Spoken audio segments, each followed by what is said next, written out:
Hey there, and welcome to Tech Talk here on WDBO 107.3 FM and AM 580, Orlando's news and talk. I'm Greg Rhodes here with David Levitt, president and founder of Refresh Computer Superstore, and technician Adam Littlefield. You can contact the Refresh Computer Superstore by calling their free tech support hotline at 407-478-8200. Or if you have a comment during the show, use that open mic feature inside the WDBO app. You can also check out the website at refreshcomputers.net or stop at the Refresh Computer Superstore in Longwood at 820 East State Road 434, just 3.5 miles east of I-4 in Longwood. Store hours are Monday through Saturday, 9 a.m. to 7 p.m. And now for David Levitt and Adam Littlefield. All right. Thanks, Greg. And thanks, everybody, for listening to this Sunday morning edition of Tech Talk with Refresh Computers. We've got a really cool show today. We're going to talk about robots. And if you're in the market for a robot, a humanoid robot, we are going to tell you where you can buy one, how much they're going to cost, what their features are, what they can do, what they can't do. We're going to have a whole segment on that. It's going to be fun. We're going to then talk about, the fact that, hey, all these robots that are coming out, they still can't fix that laptop yet. So, but we can at Refresh Computers. Still takes a human being for that. So we'll be talking a little bit about our capabilities in that area. And then we're going to talk about the right to repair and how it's sweeping across America right now and why you should be able to fix your own stuff, right? I mean, you should just be able to do that if you have the hankering to do so. And then we'll finish the show off today with your Wi-Fi router's secret weapon. And what is that? It's the guest network. We'll talk about how and why you should get that set up as soon as possible. And so back to robots, right? Yeah, this was something I had to look up because I couldn't believe it, and it's available right now for purchase. You can buy your own humanoid robot, and so there's several options. Actually, there's one main option that's like ready right now on Amazon if you really want to go and buy a robot and see what it can do for you. Of course, it's Amazon. If there's anything that's going to be available, it's always available on Amazon. Yeah, and it's from a Chinese company. It's called Unitree is the name of the company, and they are selling a walking, programmable humanoid robot. It's called the G1. It costs about $18,000 right now. And so, and some of the things that it can do, I'm reading right from the Amazon website. It stands at about 4 feet 4 inches tall. It weighs about 77 pounds. So, it's a little guy, but it's going to walk around and do, walking robot things. Right? It's constructed with aerospace grade aluminum alloy with carbon fiber. So there's a lot of carbon fiber alloys out there and vehicles and stuff like that. But this robot has its own and features a full joint hollow internal wiring system, dual encoders. I don't know what that's supposed to mean. Not one encoder, Adam. It has two. Has two of them. Why not four? I don't know what the encoders do. I think it's internal way to basically process stuff. So it's got a main one that processes like vision and what it's doing. Maybe that secondary one is just fact checking the first one. Well, it could be like an agent. Yeah, right? There's a lot of robotic agents that work like that to make sure that the first one is doing what it's supposed to. And if it fails, the second one can pick up instantly. That's right. So there's no risk. Well, and it has its own localized air cooling system. Right, so it ensures high operational precision, stability, and resistance to impact from falls. Wow. Sounds like something I need. So it has 23 joint degrees of freedom. So it has 6 joints per leg, 5 joints per arm. It offers an extensive range of motion, right? I was counting my joints to figure out how many Me and Greg both start counting at the same time. For safety, it currently supports basic movements like walking, rotating, even handshakes, with plans to expand the movement library via online updates. Yeah, over-the-air updates that you can do with your robot. Now, this is something that's just crazy to me, but I've always known that China has kind of really dominated this market lately with their robotics, and especially humanoid robotics. They are certainly projecting that they are. They are. Right. Yeah. That's a great point. They certainly project that image. Yeah. They're showing a lot more, but you don't know really where they are fully, because I've seen before that a lot of these humanoid robots that, a lot of companies do showcase, end of the day, they've got a puppet master behind the scenes actually controlling it Right. by a bodysuit. That's what I mean. They're projecting that they Exactly. are. So who knows? When you see it, well, you want to spend what 18 grand? Yeah, 18, 20 grand, 18 I to 20 imagine, grand after for shipping. this thing. It can't be cheap to ship air grade aluminum, right? Yeah. Well, the robot also has a depth camera, right? And 3D LiDAR. We've talked about LiDAR before. Right. A lot of cars have Yeah. LiDAR. Right? But is it more Tesla or is it more Waymo? Because That's right. Waymo gets stuck in floods. So That's true. That's very right. true. It drives right through it puddles. rides right into it. And that's a big, difference is there, you have full vision, which I know Tesla's Optimus robot is going to be using, but then you have this one from Unitree, which is, using a combination of vision and LiDAR. And what I've seen from my past research, when you combine the two, they work great. Pretty good.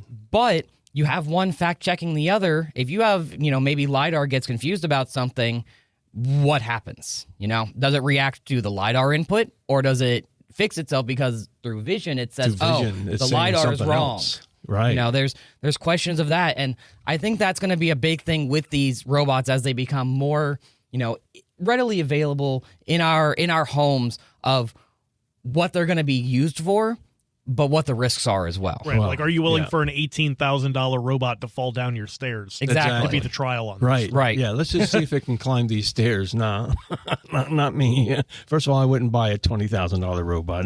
Not today's robots anyway. If I had the capital, I think I'd do it, honestly. I know you love would. this technology. I know you would. We know Adam would. So, that's, He would again. drive it to work with him. Exactly. I'd have it in the passenger seat with me. That's right. It'll drive to work with you.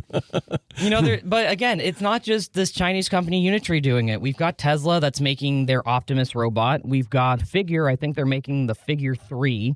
We also have X1X making their Neo robot. Yeah. So there are a lot of companies that are getting into the game. But again, the one from Unitree was the one that's kind of shown the most so far publicly. Publicly and actually for sale. Yeah. And you brought up the 1X Neo. So this is a cool robot. I'm kind of like, if I was going to buy a robot, I might lean towards this one, although it's not available just yet.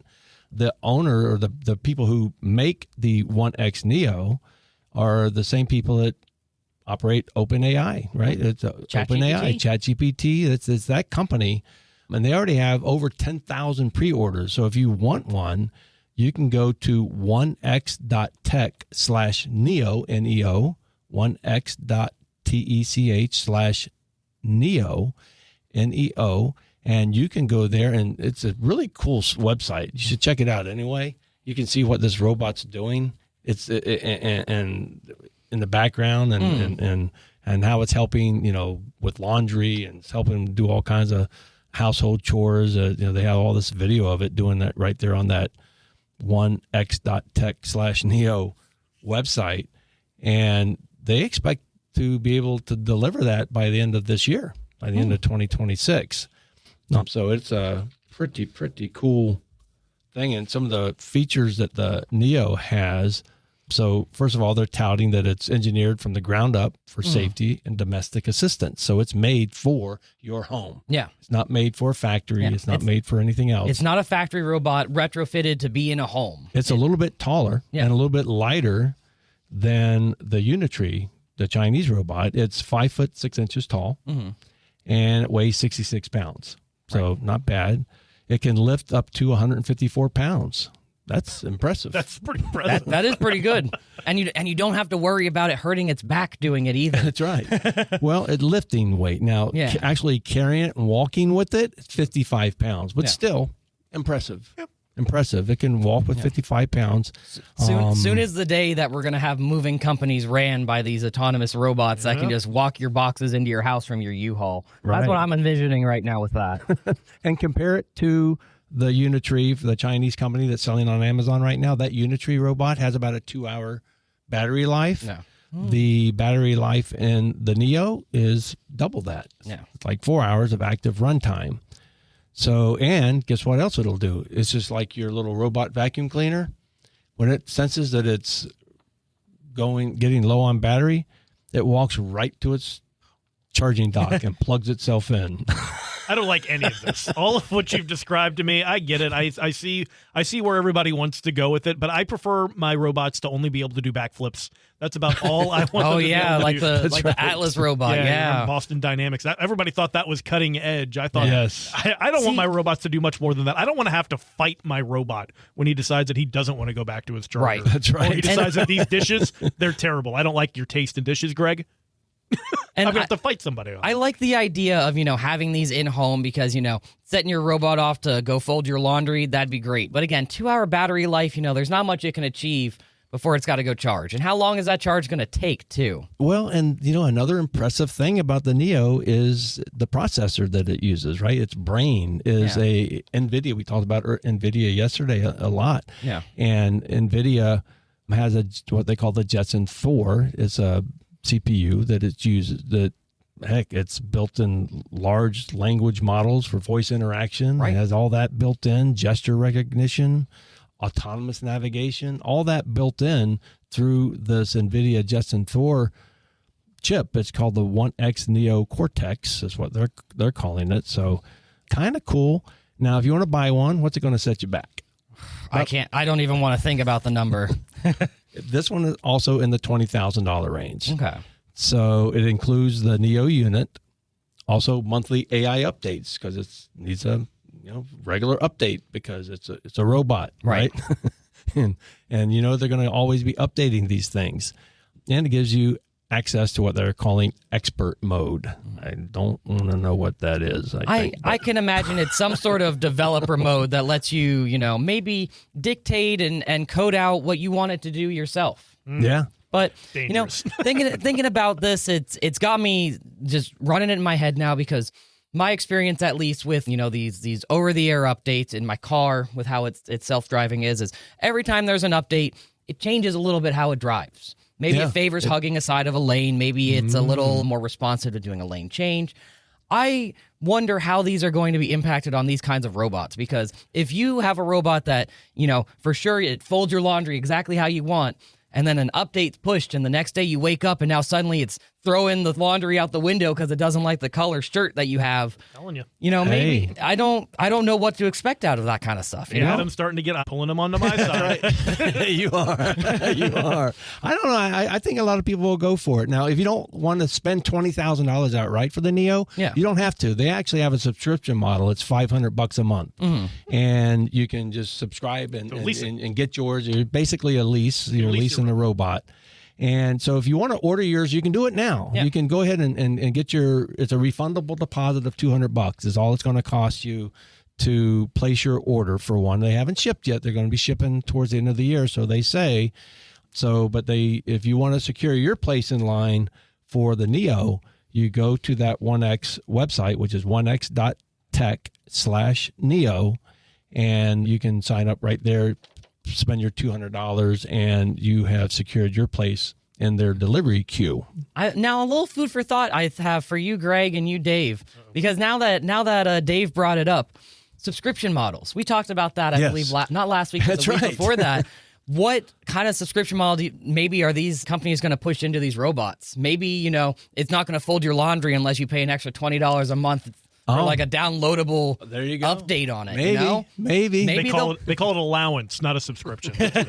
Yeah, maybe you have to pay it by the task it's going to do. Who knows? I hope not. I hope not either. But again, after what I've seen with the changeover to subscriptions, who knows what they're going to do anymore. Well, hey, look, we're almost out of time for this segment, but I have to get in the Figure 3. The Figure 3, if you haven't heard of that robot, that's mostly a factory robot, but they are in production, and Figure 3 is the company that actually already has a manufacturing plant where the robots are building the robots.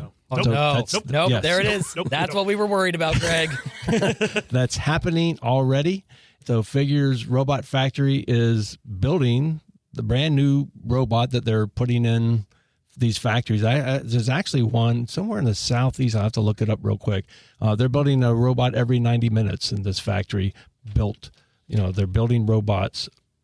I feel like I heard they're in South Carolina, right? They are in South Carolina, actually. It's a BMW car plant in South Carolina where the Figure 3 robots are already working commercially. At least they'll know how to make a good shrimp and grits. But we'll continue more of these conversations on robots and AI as they continue. But robots can't fix your laptop yet, so we'll talk a little bit about where you can find that at Refresh Computers. You've been listening to Tech Talk right here at WDBO, 107.3 FM and AM 580.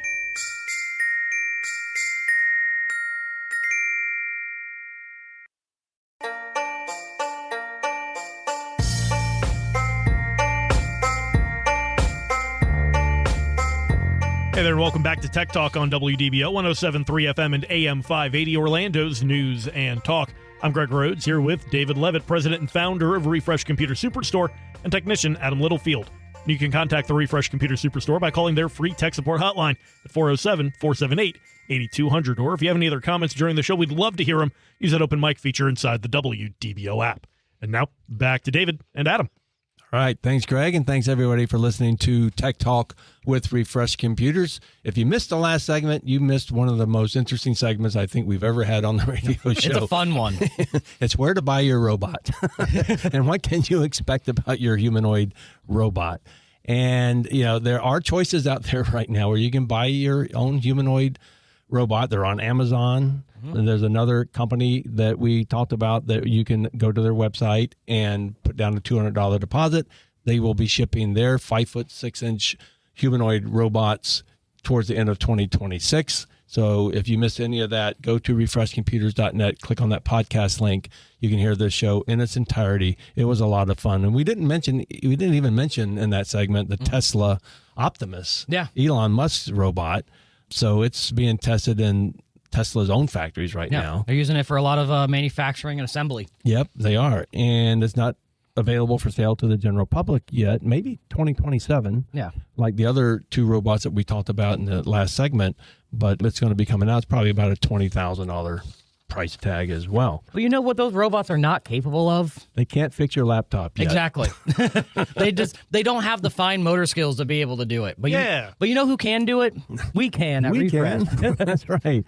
So Refresh Computer Superstore there in Longwood, we have not been replaced by robots yet. No. You know, and I promise you, when we hire people at Refresh Computers to help you with yours, we try to hire people who are also not acting like robots. Yeah. So, which, you know, our technicians are, you know, human. Yeah. and they listen to you and they talk with you, you know, on your level, whatever your level of expertise is. That's the way we'll be talking with you so you can understand exactly what's going on. Yeah. And, you know, we've had this free tech support hotline that will never be replaced by a robot because you get a live person when you call it. During business hours, you get a live person. And that free tech support hotline is 407-478-8200. And, you know, we get questions sometimes. It's, well, what can I call the free tech support hotline for? Yeah. Well, what kind of technical question do you have, basically? Exactly. You know, if we can help you with it, we will. So, yeah, it's not, you know, you call and you have to press 1 for this and then press 3 for this. And if you press the wrong thing, it sends you all the way back. No, it's you call, you get a little excerpt from Dave if we're open or if we're not open. And then it goes right to our store. And any of our technicians, myself, and any of the guys at the store, any of us, we pick up that phone and you're connected to a real human right there. You don't get a humanoid robot. No. You get a human. So in-house, what do we do at Refresh Computers? All kinds of computer and laptop repair, just about anything with a computer or laptop. Hardware and, you know, kind. a lot of software diagnostic we've been doing. It's, you know, we can do laptop repair, desktop repair. We work on Macs, virus and malware removal. There's so much that we're able to do that I don't even think I could list everything off. Well, and business clients, don't forget, we have our managed IT where we go to your site and we can do remote support. We have systems in place that monitor all your whole network at your business. And we will let you know before you even know. Most of the time, when there's an issue going on with your network and something that needs to be fixed, we can fix it. You know, things like maybe even like slow hard drives on one of your important computers. Maybe it's a point of sale computer, or maybe it's a computer that holds patient records and stuff like that. You know, we're constantly connected to these things, and we get notifications right away when there's something going on, that we can address it before it causes an issue. That's what managed IT is all about. And we have that at Refresh Computers. And if you're a small business owner and want to learn more about that program, go ahead and give that tech support hotline a call, 407-478-8200. You've been listening to Tech Talk right here on WDBO, 107.3 FM and AM 580.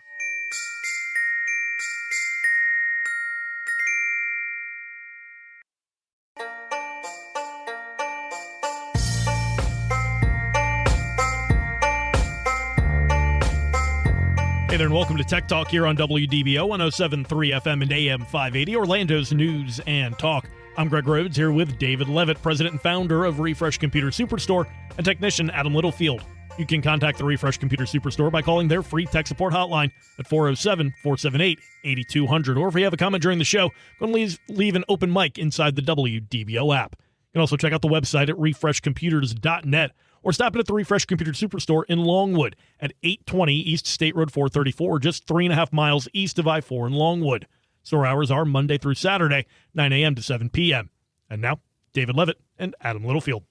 All right. Thanks, Greg. And thanks, everybody, for listening to Tech Talk with Refresh Computers. I'm David Levitt, the owner and founder of Refresh Computers, 26-year-plus old company right here in Central Florida, located 3.5 miles east of I-4 on State Road 434 in Longwood. We talked about our free tech support hotline, which is 407-478-8200, and why you might just want to write that number down, because if you don't need it now, well, chances are you'll need it in the future, and we are your local tech guy. We're basically the person that you can call for anything techie that you have going on at your home or your business. So we talked a lot about that, and this segment we want to talk about right to repair. It's a big thing. It's a big thing. And actually, you just mentioned off air, Adam, it's probably one of your favorite topics. Yeah, I'm really, really passionate with right to repair, because I believe in the idea that if you buy a device, if you buy a piece of machinery, you buy almost anything, you should be allowed to repair it. Well, just full stop right there. Yeah, I should be allowed to, and easily, exactly, easily. The other key. Yeah. Yeah, and I agree with that. As a matter of fact, there's several states that passed right to repair laws, and we'll get into more what that means in a minute. But a Colorado lawmaker, I think, put it perfectly, and I think you'll appreciate this. And he said, if you can't repair something that's yours, do you really own it? That puts it exactly how I feel about it, right? And I think that's the whole movement, right? Yeah. And in one sentence, this right to repair, which is sweeping across the country right now. More states are joining this year with making laws. A big one, Texas, right? In September, they have a new law coming out. The core idea is simple, but very powerful. If you bought it, like you said, Adam, you should be able to fix it, or take it to a local shop like Refresh Computers, instead of being forced back to the manufacturer. Right. And this is a movement that is, it's a revolution, actually, that the whole world is slowly starting to see. And it began, there was a person I follow, Louis Rossmann. He started a huge push for right to repair, especially against Apple. Because Apple was one of the tough ones. Break You Fix guy, or somebody else? I think he's another one, but he runs his own repair stuff. I think over in like New York or something. But he was a big, movement push for it, because Apple really tried to lock down what you can and can't repair in their devices. The worst one. Yeah, one of the worst. They are. And there's three big reasons, I think, why the right to repair is very important, why everybody should be concerned about it. One is money. Yeah. Right? I mean, being able to repair something, or have a shop repair something that you don't have to send back to the manufacturer, like Apple. Yeah. Being able to do that is, probably a big driver in the right to repair laws and choice. You get to decide who fixes your stuff, right? You don't have to send it back to the factory every time. A local shop or yourself should be able to fix products. And the third big thing, I think, is the planet, right? Every device repaired, instead of being tossed, is one less item in a landfill. So e-waste is still a massive growing problem, and one that can, be helped along by having this right to repair thing going on, where it makes it just so much easier for you to repair your own device. Right. And a good comparison I always use for this whenever I've talked to somebody about, right to repair, about, you should be able to repair your own electronics, your own laptops, just your own devices. Imagine if you had to get your brakes replaced on your car. Maybe you need the rotors replaced as well. And you are required to take it to a dealership rather than the third-party place down the road that can do it for you. So now you got to take an hour-long trip to the dealership to get charged 4 or 5 times what you would pay at a local shop. Who would want to do that? Exactly. I mean, that's a good analogy. Yeah. I mean, why should you be forced to do that? Exactly. So there's some sneaky things that go on with these manufacturers that these laws target. And so, for example, some companies use software so a device only works with their official parts. Right. That's terrible. It is, and I know again, Apple is a major one on that because there are certain parts that if they're put into an iPhone, say the camera or maybe the depth sensor on the phone, if those parts are not genuine Apple, the phone may not even allow them to be enabled. You can't even use them. Yeah, so even a genuine part from another source sometimes gets blocked, or flagged. I can tell you that at Refresh Computers, we replace a lot of MacBook screens, a lot, because laptop screens are a common thing to break. Stuff happens. It just does. So in a MacBook, they're not the easiest thing in the world to replace, but fortunately, we have like the best Mac repair tech around. Yeah, I don't know of one probably in the entire country. Really, the Norwell, our Mac repair tech. He's been with me for many, many, many years, and he just does this great job. But he'll get a MacBook, say it's a year old, maybe it's still under warranty, and it has a screen that's cracked on it. And the first thing he'll do is make sure the customer knows what the warranty period is, because guess what? I mean, we can replace that screen. We can make it work 100%, no problem whatsoever. But when we do, it voids the rest of the warranty. That's terrible. Yeah. That's awful. That's an awful way to do it. And so you're forced to take it to the Mac store where they ship it off. Yeah. And it's gone for a month or more before you even get it back with your screen replaced, because that's the only way you can maintain the warranty that's still on your MacBook. Right. And the problem I've seen actually with a lot of Apple warranties is, and I had this happen with a MacBook Pro I had probably back in 2017, 2018, is I sent it off to Apple for just a simple keyboard fix. So they had to replace the palm rest assembly. Right. Sounds easy, right? Well, they sent me back my MacBook and it was entirely wiped.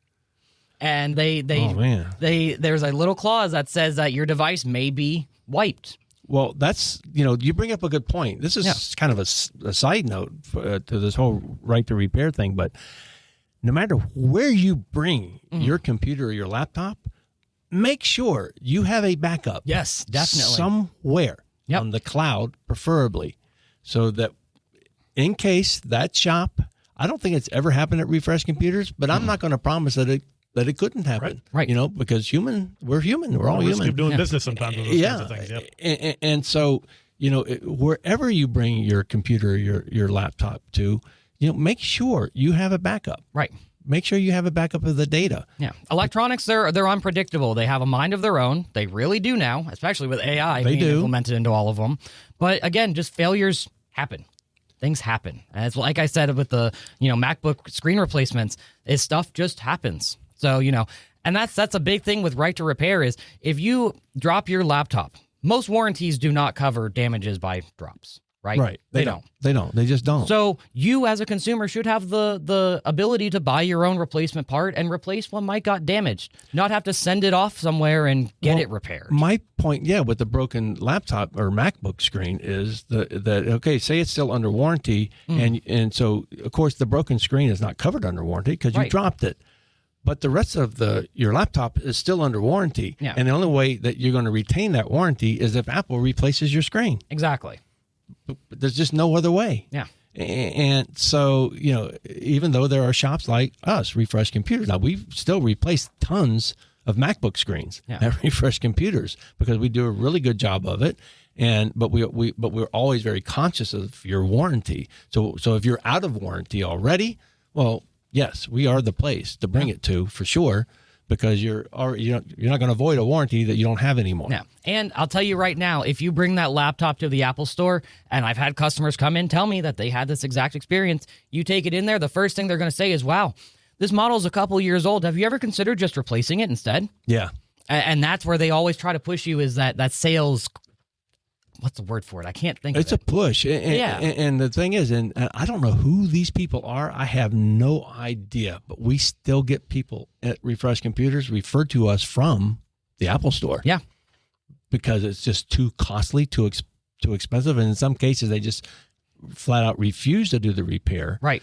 They'll send them over to us because customers tell us, hey, somebody at the Apple Store told me, oh, I should come here. Yeah. So we do get a lot of those kinds of people. So let's look at the manufacturer side. Yeah. We gotta play devil's advocate, right? Playing devil's advocate. Why would a manufacturer not want you to repair your own stuff? And let's just say, being the devil's advocate, right? Some of them are claiming that opening up the repair could create a safety risk, or security issues. And if you do it wrong. And I can say, and I can vouch for it, yeah, there may be safety risks, because if you open up like a laptop or maybe your cell phone, you've got a battery in there. And if you slip your screwdriver unscrewing something, you puncture that battery. It could be a fire hazard. It could be a fire. It could be a fire hazard. So there are, I would say there are valid concerns, but I don't think they outweigh. But they should be your concerns. Exactly. You should be not the manufacturer's concern. You should be allowed to decide if you want to take that risk or not. Yeah, and then this gets into, so they're saying also that, people can injure themselves, right? Right. On the batteries or botching a repair. But again, that should be my decision, right, if I want to take that risk, yeah, not the factory. So I think these are all kind of invalid points, but it's the things that some of the manufacturers are saying. Yeah. And that's why they're saying that's exactly why that's why we're saying, that's exactly why the trained independent shops matter, like right, Refresh Computers. And it goes beyond just like the computer repair as well. It goes to all other of these other devices. You've been around for 26 years now. 26 plus years. So you've seen repair shops come and go, not just computer repair shops. Right down the street, we've seen them come and go. Appliance repair. I'm talking television repair shops. There used to be just specifically television repair shops all over the place. That's right. Used to be. To take care of these very expensive items that you own, but because of the way that all of these companies have gone, make it cheaper, make it disposable, and make it impossible to repair. And something I can mention too that I've seen actually is a change that's happening is Nintendo. They actually were just recently required to make a changed hardware of the Switch 2 that they make, the gaming console, to have a user replaceable battery. It was mandated by the EU saying, if you're going to sell this here, that's right, it has to be user replaceable. Full stop. That's it. Yeah, we had a segment about that not too long ago. So, if you're looking at companies like that, having to make these changes, then, it should be user capable of being done. And again, I go back to the automobile angle of it because that's the most relatable thing any of us doing. There, again, there are safety risks. Maybe you go replace your brake pads and you don't do them right, and one of your pads fall off. Now you've got a wheel that can't stop, right? Well, but again, that's on you doing it. If you feel capable enough to do it, then you have the right to do it. And electronics, it's just, there's this hard wall that some companies have put up that I just don't think is fair as a consumer. It's not. Well, and let's just face it. So Refresh Computers has championed repair and reuse way before it became a law, right? And way before it was cool, right? Right. We've been doing this for many, many years. We fix a lot of things that other places just simply throw away or give up on. Computers, laptops, Macs, gaming consoles. We repair gaming consoles as well. And again, we have the best gaming repair gaming console repair tech there is, I think, around. And Refresh Computers, we certify all these machines ourselves, right? Yeah. We keep good tech out of the landfills. And guess what? Puts money in your pocket. The people that end up owning these refurbished computers from Refresh Computers, I tell you, they last just as long as a brand new one out of the box. Exactly. You go to the big box store, you got, spend $1,500. Now you got a box you're throwing away and a computer that'll last you 6 to 8 years. And if it is something that is not useful anymore, guess what? We have our own electronics recycling center, Yep. right there at Refresh Computers. Yeah, we don't charge anything for that either. We don't charge for that. We take laptops, desktops, tablets, phones, these kinds of things, and we can safely recycle them right there at Refresh Computers. And again, if you have questions about the recycling program or want to check out any of these available, go ahead and give that tech support hotline a call, 407-478-8200. Coming up, we're going to talk a little bit of how you should probably be setting up your Wi-Fi router.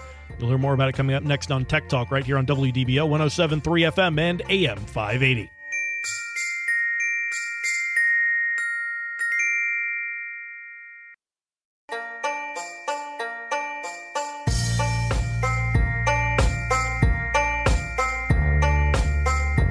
Hey there, and welcome back to Tech Talk here on WDBO 107.3 FM and AM 580, Orlando's news and talk. I'm Greg Rhodes here with David Levitt, president and founder of Refresh Computer Superstore, and technician Adam Littlefield. You can contact the Refresh Computer Superstore by calling their free tech support hotline at 407-478-8200. And don't forget to check out the website at refreshcomputers.net. And now, back to David and Adam. All right. Thanks, Greg, and thanks, everybody, for listening to Tech Talk with Refresh Computers. Had a really, really good segment so far today, or a good show today. If you missed any of it, go to refreshcomputers.net, click on that podcast link in the upper right-hand corner. You can hear the show in its entirety.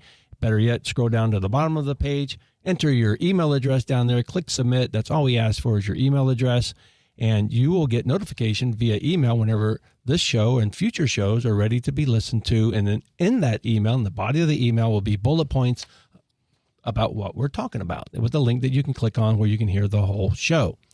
In this segment, we want to talk about your Wi-Fi router secret weapon, and that is the guest network. Right. So it's for much more than just allowing guests onto your network. Right. And we're going to get into why.